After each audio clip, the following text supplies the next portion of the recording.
जंगल में एक चालाक बिल्ली रहती थी। वह अपनी चतुराई के लिए जानी जाती थी और हमेशा दूसरों को मात देने के तरीके ढूंढती थी।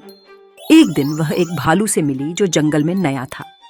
भालू भोला और मासूम था और बिल्ली ने उसका फायदा उठाने का मौका देखा। बिल्ली ने भालू के पास जाकर कहा, अरे वहां, मैंने सुना है कि तुम यहाँ नए हो, चलो मैं तुम्हें जंगल के आसपास घुमाती हूँ। भालू सहमत हो गया और बिल्ली उसे जंगल के विभिन्न हिस्सों में ले जाने लगी। चलते समय बिल्ली ने एक पेड़ से लटके हुए मधुमक्खी के छत्ते को देखा।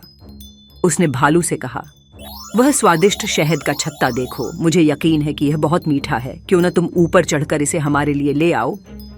भालू शहद लेने की संभावना से उत्साहित हो गया और तुरंत पेड़ पर चढ़ गया।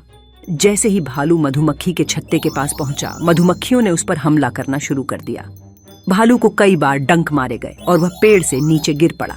बिल्ली जल्दी से भाग गई, भालू को मधुमक्खी के डंक से पीड़ित छोड़कर। अगले दिन बिल्ली भालू से फिर मिली और ऐसा व्यवहार किया जैसे कुछ हुआ ही न हो।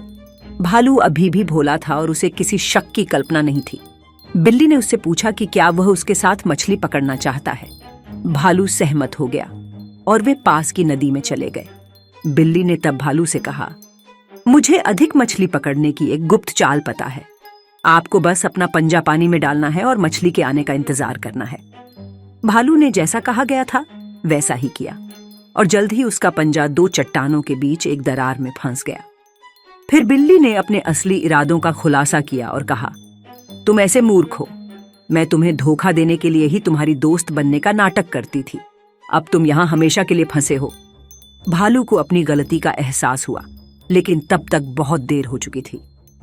कहानी की सीख, उन लोगों से हमेशा सावधान रहें जो आपसे जल्दी दोस्ती करने की कोशिश करते हैं। इस कहानी में भालू की तरह भोला मत बनो, होशियार बनो और सुरक्षित रहो।